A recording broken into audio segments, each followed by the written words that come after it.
نبی پاک صلی اللہ علیہ وسلم کی حدیث ہے مسلم میں طبرانی میں، حضور نے فرمایا آؤ میں تمہیں پچھلے زمانے کے ایک ایماندار نوخیز ولی اللہ کی بات سناؤں۔ پچھلے زمانے حضور نے فرمایا پچھلے زمانے میں ایک بادشاہ جادو کے زور پہ حکومت کرتا تھا۔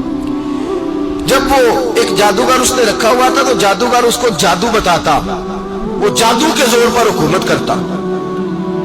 جادوگر بوڑھا ہو گیا تو کہنے لگا بادشاہ کو نوجوان میرے پاس بھیج دے، اب میں بوڑھا ہو گیا ہوں، میرا پتہ کوئی نہیں کب مر جاؤں۔ ایک نوجوان کی ڈیوٹی لگائی، بڑا زیرک سمجھدار، اپنے رعایا میں سے چن کے جو ذہین فطرت مزاج بچہ تھا وہ اس نے لگایا۔ اللہ کے محبوب علیہ الصلوۃ والسلام فرماتے ہیں بچہ جادو سیکھنے لگا، وقت گزرنے لگا۔ بچہ جب جادو سیکھنے جاتا تو رستے میں ایک راہب بھی تھا جو انجیل جانتا تھا، وہ اللہ اللہ سکھاتا، لوگوں کو حضرت عیسیٰ علیہ السلام کی تعلیمات سے آگاہ کرتا۔ اس نے دیکھا کہ یہاں بھی لوگ اکٹھے ہیں تو وہ بچہ اس راہب کے پاس بھی اٹھنے بیٹھنے لگا۔ اب جب اس کے ساتھ اس کی گفتگو بڑھنے لگی تو اس کو باتوں میں لذت آنے لگی۔ اس نے راہب نے پوچھا کہ تو کون ہے اور کس طرح سے آیا ہے، کیا تیرا معاملہ ہے؟ اس نے کہا جی میں جادو سیکھنے جاتا ہوں، آپ کی باتیں مجھے بڑی اچھی لگتی ہیں۔ اس نے کہا دین سیکھ، جادو سیکھنے والے کافر ہو جاتے ہیں، قرآن و دین سیکھنے والوں کو اللہ کامل ایمان عطا فرماتا ہے۔ فرمایا یہ سیکھ۔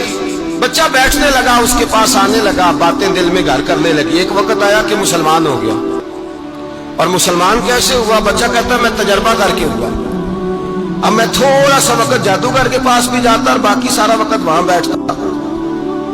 میں ایک دن جا رہا تھا تو رستے میں اژدہا تھا، بہت بڑا سانپ تھا، رستہ روک کے کھڑا تھا۔ یہ حضور نے بیان کی حدیث۔ نبی پاک صلی اللہ علیہ وسلم فرماتے ہیں بچہ کہتا ہے کہ رستے کے اندر سانپ ہے، رستے بند ہے، لوگ چھتوں درختوں پہ چڑھے، راش ہے۔ کہتے چھوٹا سا روڑا میں نے اٹھایا تو میں نے کہا اللہ اگر جادوگر سچا ہے تو اسے مار دے۔ چھوٹا سا روڑا میں نے پھینکا، اژدہا کوئی نہ مرا۔ پھر چھوٹا روڑا اٹھایا، میں نے کہا اللہ اگر وہ عالم سچا ہے تو اسے مار دے۔ اب جب میں نے روڑا مارا تو اژدہا مر گیا۔ میرے اندر سے گواہی آئی نہیں دین کی باتیں سچی ہیں، نہیں قرآن کی باتیں اسلام سمجھانے کے لیے عرض کر رہا ہوں، اگرچہ اس دور میں انجیل تھی، اللہ رسول کی باتیں اچھی ہیں۔ کہتے میں مسلمان ہو گیا، اب میں نے راہب کے پاس ہی رہنا شروع کر دیا، جادوگر کے پاس چھوڑ دیا۔ اس بچے نے آنا، بادشاہ پوچھتا کہاں زیادہ وقت گزارتے ہو تو وہ بات بول کر دیتا۔ وقت تیزی سے بڑھنے لگا، اللہ نے اس نوجوان میں طاقت پیدا کر دی۔ اب وہ اس کے اندر نا اللہ نے توانائی روحانیت پیدا کر دی، ابھی جوان ہے، 14-15 سال عمر ہے۔ اللہ نے اب جو بیمار بھی آتا وہ دعا کرتا تو اللہ صحت عطا کر دیتا، جو بھی آتا۔ بادشاہ کا ایک درباری تھا، بادشاہ کو پنکھا جلتا تھا، وہ اندھا ہو گیا، وہ ایسی تکلیف آئی کہ نابینا ہو گیا، بڑے علاج کرائے شفا نہیں ہوئی۔ کسی نے اس بچے کا پتہ بتایا کانوں میں، اس کے پاس گیا تو بچہ کہنے لگا شفا تو ہو جائے گی پر کلمہ پڑھنا پڑے گا، مسلمان ہونا پڑے گا، جس پیغمبر کا میں غلام ہوں تجھے بھی بننا پڑے گا، دین پہ عمل کرنا پڑے گا، اللہ شفا دیتا ہے۔ اس نے کہا تو مجھے کلمہ پڑھا، مجھے شفا دے، میں تیار ہوں۔ اس نے کہا شفا تو اللہ دیتا ہے۔ اس نے اللہ تبارک و تعالیٰ کا ذکر کر کے دعا مانگی، یہ مسلم شریف میں حدیث ہے، طبرانی میں موجود ہے۔ اللہ نے اسے شفا دی، اس نے کلمہ پڑھنا شروع کر دیا۔ یہاں ایک نقطہ لکھا ہے ہمارے علماء نے، کہتے ہیں جب اللہ ولایت عطا کرتا ہے نا تو یہ سفید بالوں والے کا حصہ نہیں ہوتی۔ اگر جوانی میں کوئی آدمی توبہ کر کے تصوف کے راستے پہ چلتا ہے تو سب سے زیادہ ولایت اللہ اسے عطا فرماتا ہے، سب سے زیادہ ولایت اس کے پاس ہوتی ہے۔ ابھی اس کے بال کالے ہیں، چڑھتی جوانی ہے، دعا کی تو اللہ نے، اور حدیث پاک میں موجود ہے کوڑے آتے تو شفا یاب ہو جاتے، اندھے آتے تو شفا یاب، برس والے آتے تو اللہ سے دے۔ جوان ہے، بادشاہ کے پاس وہ واپس گیا، وہ جو آدمی جس کی آنکھیں ٹھیک ہوئی تھی۔ بادشاہ نے پوچھا کہ کیسے شفا ملی؟ تو کہنے لگا میرے رب نے شفا دی۔ بادشاہ سجدے کراتا تھا، اپنے آپ کو منواتا تھا، معاذ اللہ، کہنے لگا میرے علاوہ کون رب ہے؟ اس نے کہا وہی رب ہے جس نے تجھے پیدا کیا ہے، اور وہی رب ہے جس نے مجھے اندھے کو آنکھیں دی ہیں، وہی ہے میرا مالک۔ کہا اچھا تو مجھے نہیں مانتا؟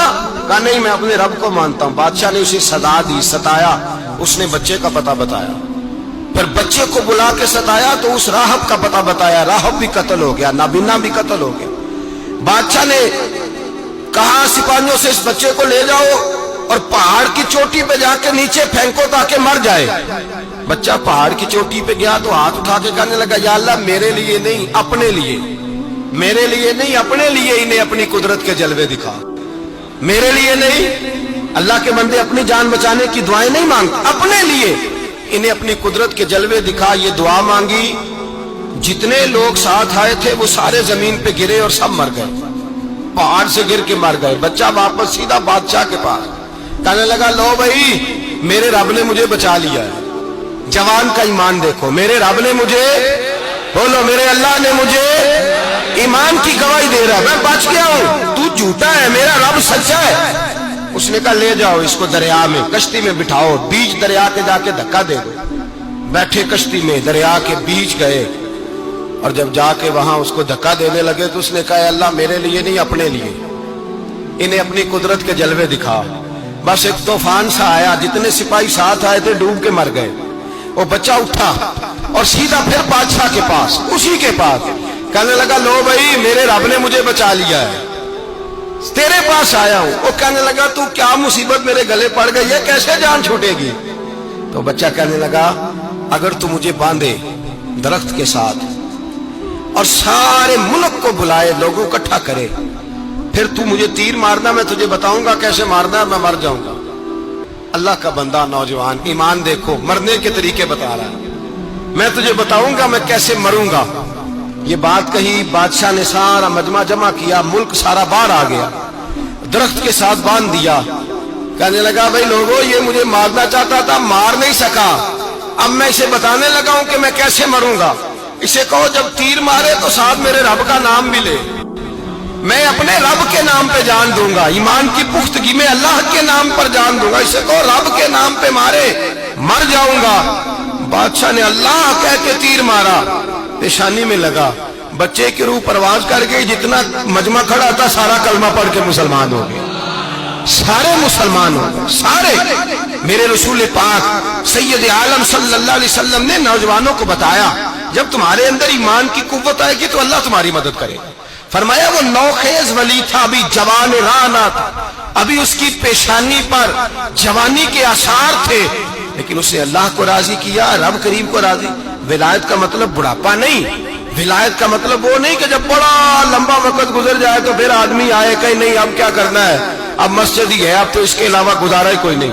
تو اس وقت کا آنا اللہ کی بارگاہ میں قبول تو ہے، لیکن شاباشی اسی کو ملتی ہے جو جوانی کا وقت آئے، جو عین اس وقت آئے جو وقت میرے رسول پاک علیہ السلام کے غلام عبداللہ ابن عمر، حضرت عبداللہ ابن عمر رضی اللہ تعالیٰ عنہ فرماتے ہیں کہ میں نکلا، مجھے سفر کے لیے جانا تھا، تو تھوڑی سی کھجوریں، تھوڑا سا سرکہ، ایک شہد کی بوتل، چیزیں میں نے سفر کے لیے ساتھ رکھ لی۔